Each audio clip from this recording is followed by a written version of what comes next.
Good evening, everyone. At least evening from here. By the time I'm recording this video, it's been a little while since I made a video, and I've been wanting to talk about this part for a little bit. Uh, I want to talk about AMLO. If you don't know who AMLO is, he is Mexico's president. He is AMLO is his acronym for his full name, which is Andrés Manuel López Obrador. And he, I'll come back to AMLO. This is really in relations to some of the rhetoric that's been happening. I mean, I haven't heard it in the last 6 days, maybe, or something, but prior to that, I kept hearing politicians here in the US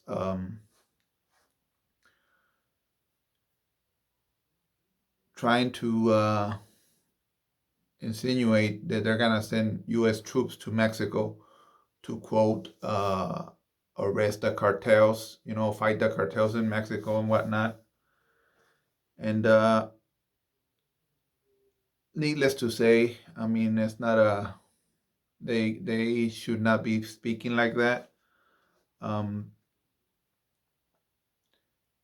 and it's just amazing to me that some in the mind of some people, Republicans are being viewed as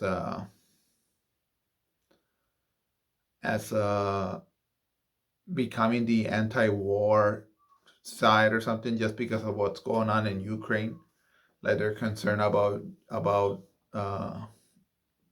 like not like they care about achieving peace in Eastern Europe um, um, or about being where about being worried about nuclear war and whatnot. I never believe the Republicans. I do believe the voters, but the politicians on screen like Marjorie Taylor Greene and all them, I don't believe those people. They just like Russia. That's really what it is. That's why they want us to stop arming Ukraine. But they're selling themselves as being anti-war. But what they're talking about in Mexico about they Marjorie Taylor Greene, she's talking about um, introducing legislation or sponsoring legislation in Congress so we can send troops to Mexico and fight Mexico. Or not Mexico, but fight the cartels. Problem is, the Mexican government does not want that. And they're not fucking around either. Um, I'll get to that part though. But yeah, they're still warmongers, man, in the Republican side. They just like Russia, and I guess I mean they don't want to mess with another nuclear power, but they'll try to freaking invade any other country that is, below the U.S. really in terms of military might and if they're not right wing governments, they'll definitely try to find an excuse to get in that government's business. And right now, Mexico is very left wing right now, very very progressive, and I'll talk about that in a little bit. But yeah, if you don't know about AMLO, he's a very progressive guy. Um, but yeah, so I wanted to kind of talk about that. In full disclosure, I am Mexican born. I'm a U.S. citizen. Um, I voted in 2018 in Mexico's presidential election. I did not vote for AMLO. I regret it. Maybe I'll share some other day why I voted the way I did. Believe it or not, I voted for the conservative version in Mexico. But yes, that's a whole other story. I'll share it someday. I can no longer vote in Mexico because I'm a U.S. citizen now, and so uh, I was trying to research: can I still vote in Mexico now that I'm a citizen here? I was trying to find out, am I a dual citizen? Like, am I still considered a Mexican citizen since I became a U.S. citizen here? And supposedly, apparently, yes, I am. I don't have to do anything else to maintain Mexican naturalization, I guess. And so, but in the process of digging, looking for that, I discovered that I no longer can vote in Mexico. So I don't know if that's a law from here or from Mexico, but when I was able to vote 2018, I wasn't a U.S. citizen yet, so I was able to vote in Mexico, which I did, and I didn't vote for AMLO, even though he was he was a progressive, or at least I didn't think he was a real, like, I didn't think he was I didn't think he meant what he was saying. But anyways, that's another conversation. So I have heard Marjorie Taylor Greene, um, what's his name? The Republican guy with the eye patch. What's his name? Crenshaw, Dan Crenshaw. I heard Lindsey Graham, talking heads on Fox News. Well, and their excuse they're using is the whole fentanyl crisis we're having here in the U.S. and people overdosing and people dying, yada yada yada. And they're trying to blame Mexico for those problems. And I think I heard Lindsey Graham. I'm paraphrasing here, but he said something about if Mexico don't get its act together, then we will have to do it and send our troops there to do their job and find the cartels, etc. Bullshit. They want to invade Mexico, or they don't want to, I guess, but I think they're looking for an excuse to fuck with Mexico right now. Again, because Mexico is very left wing right now, very progressive. I'm talking, they're not fucking around in Mexico right now. AMLO, he already nationalized part of the oil, or most of the oil in Mexico. Pretty much, you cannot sell the oil for profit overseas. Something I wish we did here, But yeah, so he's not messing around, and he's building gas refineries over there. So because apparently in Mexico they were sending the oil here, and it will get refined here, and then we will sell them gas. And he was like, "Well, that's stupid. Why don't we just refine our own gas?" Again, I wish we were doing something similar here. Anyways, he's very left wing, very progressive, and I think that's a real excuse why they want to mess with Mexico right now. And AMLO's not having it. He's a very straight talker. I don't watch him every day. I watch him on Wednesdays. Another another fun fact about AMLO, he he is this dude hosts press conferences every day, Monday through Friday, and they go long, like 3 hours, 4 hours. Nah, mostly more like 3 hours on a long time, sometimes 2 hours only, but every day he has his press conference, and all these reporters are there. I like listening to him. I'll get to that as to why. And I don't know, maybe it's all aesthetics only. I'm only kind of listening from the surface. It's not like I sit down and dig what AMLO's saying, if it's true or not. It just feels true, man, because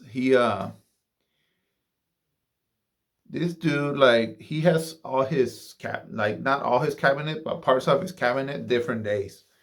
Oh, today we're gonna talk about national security, and you talk about the whole drug game. You talk about the crimes. You talk about etc. Whatever it is, and he has people, and he has charts, and he's sharing everything. It's like, damn, like, this dude just sounds confident.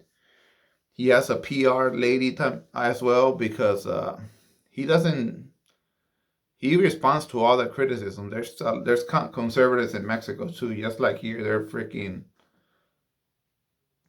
you know, propagandists too, and manipulators. So he fights them off in Mexico, but a lot of times AMLO talks about our politicians here, and right now this is his gripe that he has with these politicians, freaking talking the way they're talking about sending troops to Mexico, like Mexico's not its own sovereign country, like you know, like it's a colony or something. Again, I said already, I am Mexican born, so those are my biases. You know, people say, "Oh, you just offended because you're Mexican," etc. No, we don't have a nice track record here in the U.S. We invaded Iraq. How many hundreds of thousands of Iraqis died? We don't even know because we didn't even care to keep count. What's happening in Afghanistan, Yemen, Libya?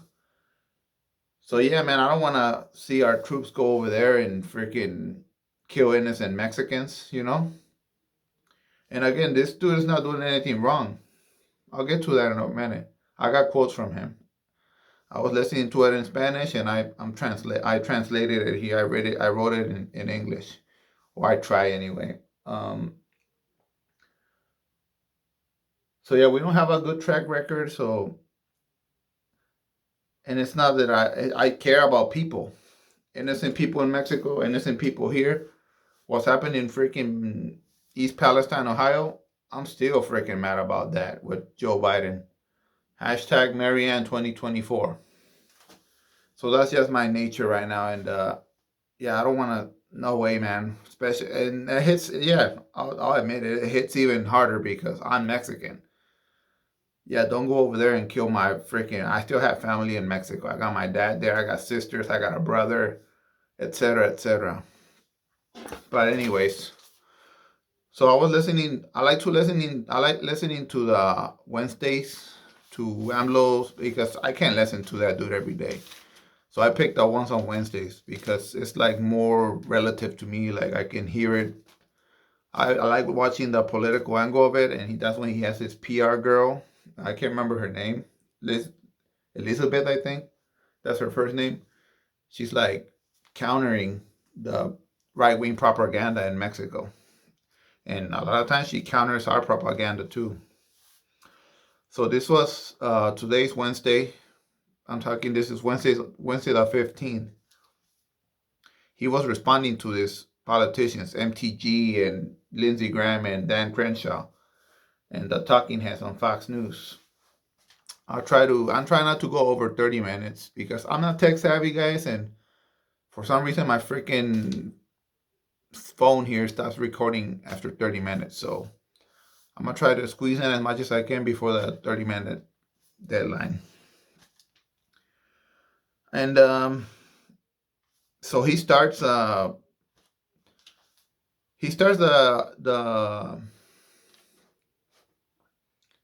press conference on Wednesdays most of the time. Today Wednesday, he didn't do that this time, but most of the time he starts like, okay, we're gonna start with el quién es quién de las mentiras, like who is who, you know, like who's who of the lies, pretty much.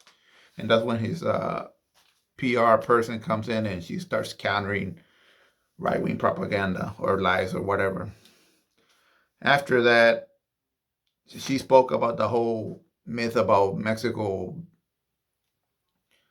being a big drug problem and the whole fentanyl crossing over. So she spoke about that a little bit, and then AMLO stepped in. And he started the press conference by sharing facts. He started with, he said, he started when he first started it's a 1 6 year term in Mexico, by the way, fun fact. So his 6 years are almost up. So it's gonna be election time in Mexico pretty soon. But anyways, at the beginning of his administration, of his 6 year term, he he used the Marines in Mexico to take over certain ports in all these kinds of ports in Mexico to intercept the whole illegal drug, exchange and all that. And so he has he claims to have had a lot of success. And like I said, I only listen to it. I don't take the time to fact check them. It just rings true to me because of all these fucking info charts, and it'd be easy to poke holes in his information because he brings so much numbers to the table, so many numbers. Another fun fact, really fast. This dude is a slow talker, AMLO. He's very direct. He doesn't bite his tongue, but he is a slow talker. And sometimes I just speed up the process, like double speed or 1.5 speed, so I can hear him more. But yeah, he takes his time talking, and he is he's a storyteller.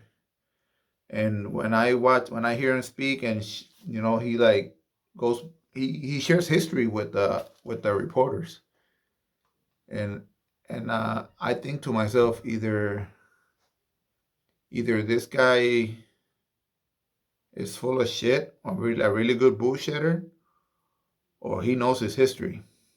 I think he knows his history because I know some of Mexico history, and I hear him speak about it, and yep, that checks out in my brain anyway. So I have very little reason to believe he's lying, but he could be. Like I said, I don't fact check the guy. So, anyways, since AMLO took over, um, what's it say here? Yeah, since he took over, the whole fentanyl interceptions in Mexico, they have increased by like the most, he says, and he decommissions uh, all this illegal drugs. I guess he just dissolves them or whatever. He and he just shares like this random fact, like he says 1 kilo of fentanyl can make 1 million doses. He just said he has decommissioned, his government has decommissioned 6 tons of fentanyl. I don't know if that's like this year or since he took over. Sounds like a lot, but anyways. But yeah, so just, I don't know, do you do the math? Like, I don't know how many kilos is in 6 tons. But if 1 kilo is equals 1 million doses, it's an enormous number of the drugs that he has busted in Mexico. Now I'm gonna start quoting him here. Let's see. Okay, so he says, "We're doing mucho in Mexico. Mucho, a lot. That's what it means. We're doing a lot in Mexico." He says, "Now Republican politicians, also some Democrats," he says. I haven't heard any Democrats here, but it wouldn't surprise me because Democrats are pretty hegemonic too. They're like seen as the party of being like soft on crime, or likes giving up. They don't like fighting, yada yada. And they like selling themselves as anti-war, but they're pretty hegemonic. He continues, yeah.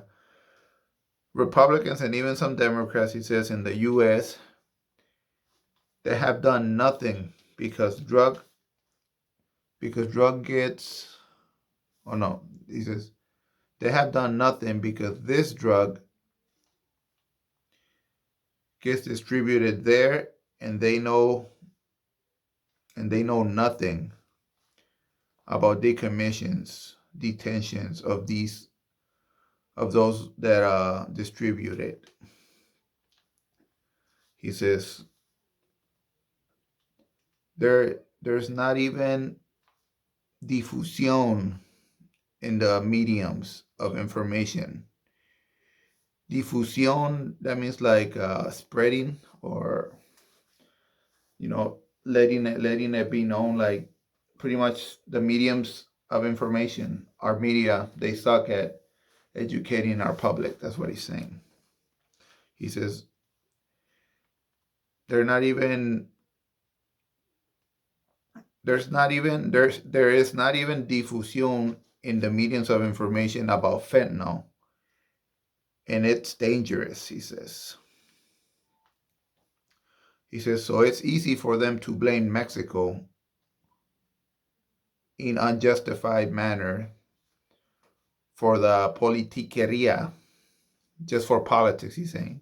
They're blaming Mexico for politics, for hype, because they're hypocrites, he also says. He's referring to the Republicans, and if whatever Democrat said it to, like, they're hypocrites, They're just flaming the fans of anti-Mexico sentiment for politics' sake, because it's political season. It's every 2 years it's political season. He continues, and they have dared to say that if we don't control the flow of fentanyl into the U.S., which we had said in the past, he says, Mexico is not the only point of entrance. It says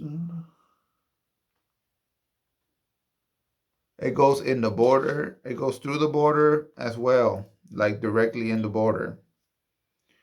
It also comes through Canada. Anyways, he says, they have dared to say that they will present an initiative so that the U.S. Army detains the bandas, the gangs, bandas. It's a multiple word. Banda, it can also be like a music band, but it can also mean a freaking gang, or cartels, a form of one of the gangs. He says they're presenting an initiative so that the U.S. Army can detain the bandas of Mexico's narco traffickers, violating our sovereignty, he says. He says, we will nunca jamás, never ever, nunca jamás, we will never ever allow that. But because we have to inform all Mexicans and Americans as well, he says, so that they can fight manipulation. The decision has been made. So he made a call already. He took action on this thing. He says, all Mexican consulates in the U.S. must inform Mexicans and Americans about this situation, he says. They are not doing their jobs in the U.S. Legislators, U.S. authorities, etc., because they are not tending to the causes. They have no programs that gives attention to their young Americans. That's what he's saying. And then he's asking, like himself, I guess, why is addiction happening? He says, why are young men resorting to drug use? And then he answers his own questions. He says, because there is problems, not just in the U.S. and Mexico, but the whole world, he says. The thing is, they won't recognize the problem of disintegration of families. He says, the loss of values, cultural, moral, spiritual. Young people are feeling unhappy, he says, dissatisfied. What else?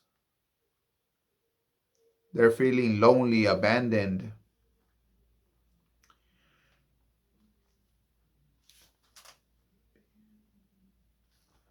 And he says that has to be tended to, like we're doing in Mexico, he says.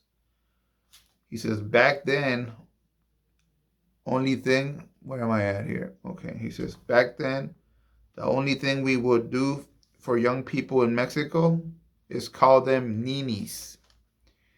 Ninis is like a nickname thing. Like it means nini means apparently according to him, ni estudian ni trabajan.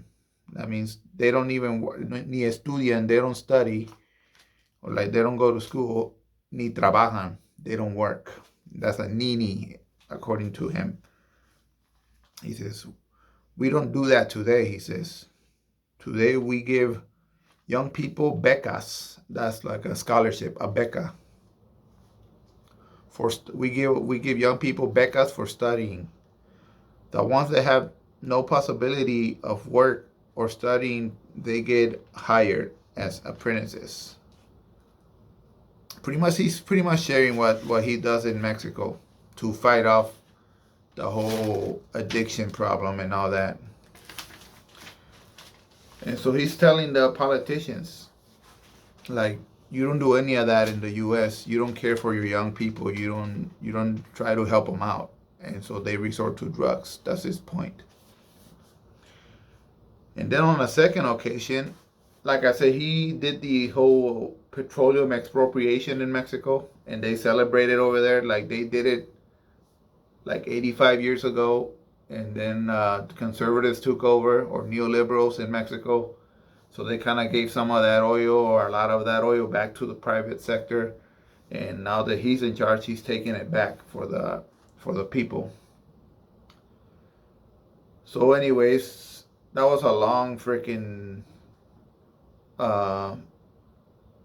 what do you call it, event in Mexico. He was in this place called El Zócalo, and so many people showed up. Maybe I'll hook up some pictures after at the end here. But he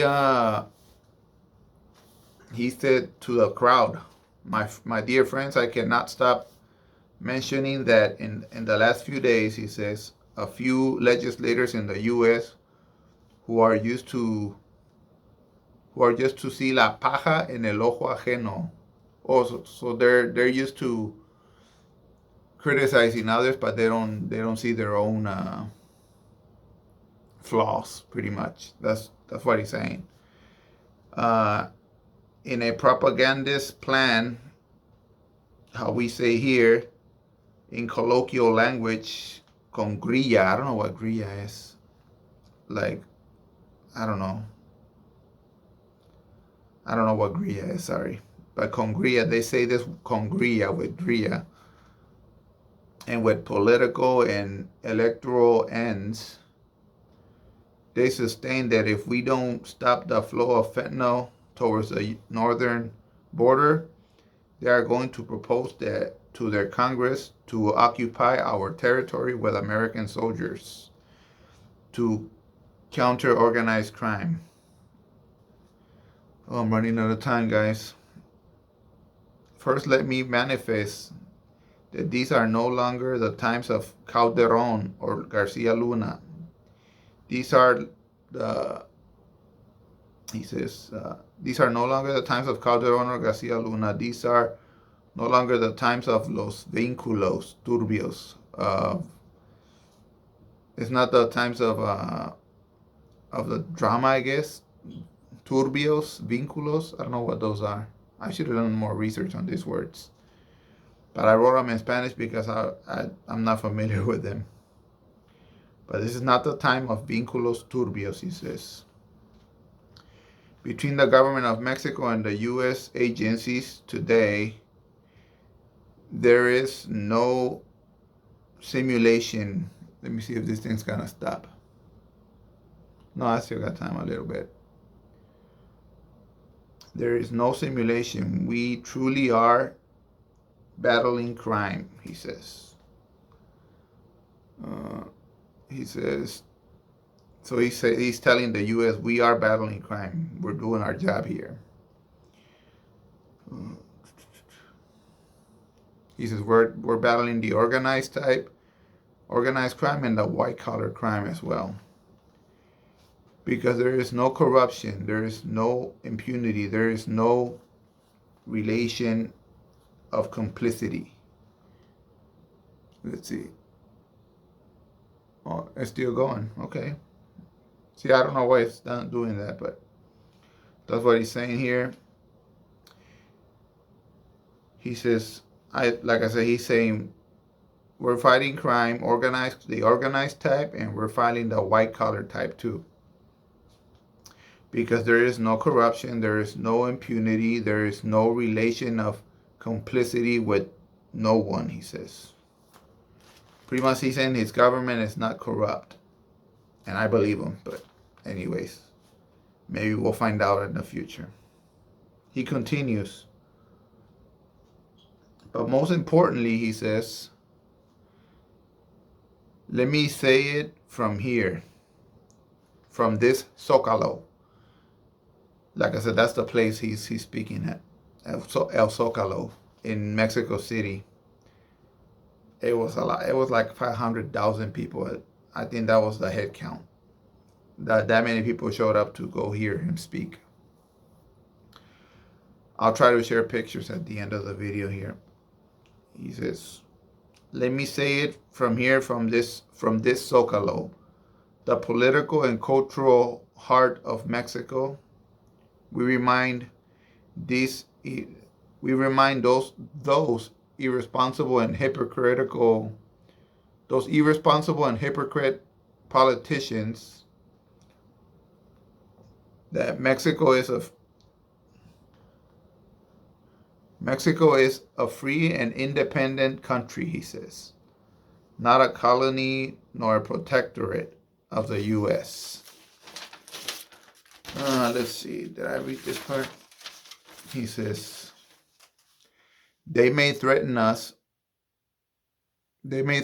with any trampling, but we will never allow them to violate our sovereignty or trample the dignity of our patria. Patria is like, it's a way of saying our country, our land, our beloved land, patria. He says, cooperation, yes. Submission, no, he says. Interventionism, no, he says. Oligarchy, no, he says. Corruption, no. Classism, no. Racism, no. Liberty, yes. Democracy, yes. Honesty, yes. Social justice, yes. Equity, yes. Sovereignty, yes. And so that was his message to the politicians here. And he spoke on that stuff again today, and he just kept throwing sand. You know, he just kept calling them out. He was talking. I'm just gonna paraphrase this stuff. I didn't write it down, and apparently my writing sucks. I was having a hard time reading my own writing, but he was talking about the State Department.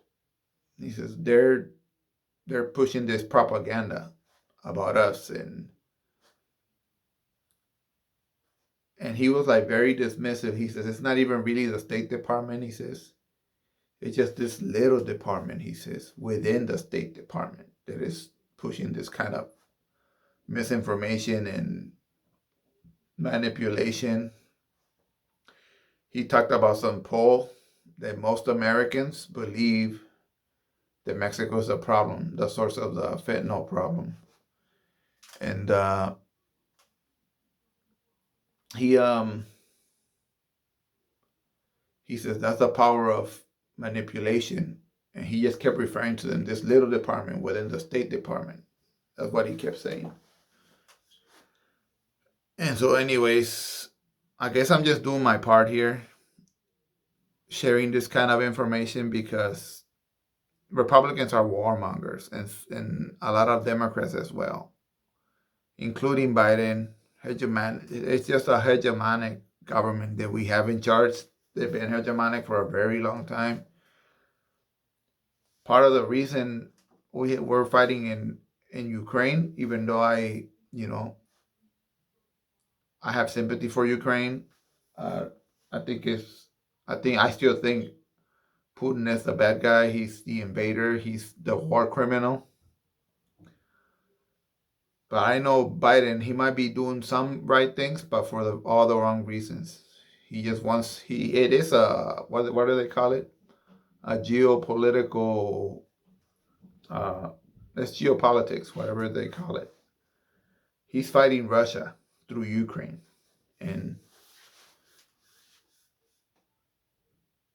And listen, man, the US has a long history of putting down a lot of uh, left wing governments in Central and South America. And yeah, they've been doing it for a while. I mean, I can't think of everything off the top of my head, but you just off the top of my head, Cuba, Venezuela. We are in relationships with a lot worse countries than Cuba and Venezuela. You're gonna tell me those two governments are worse than Saudi Arabia? You know, according to Kyle Kalinske, congratulations by the way to him. He reached 1 million subscribers. But according to him, we are allies with 73% of the world's dictatorships. But we pretend to care about, our government pretends to care about these people in South America, but no, every time it's a left wing government, they look for an excuse to go after them. We are in bed with a lot worse people than Maduro. And so, yeah, I don't know if you've been paying attention, but you might have heard these politicians as well. I heard Republicans. He says the Democrats are saying it too. I haven't heard any Democrats, but it wouldn't surprise me. So just be aware, okay?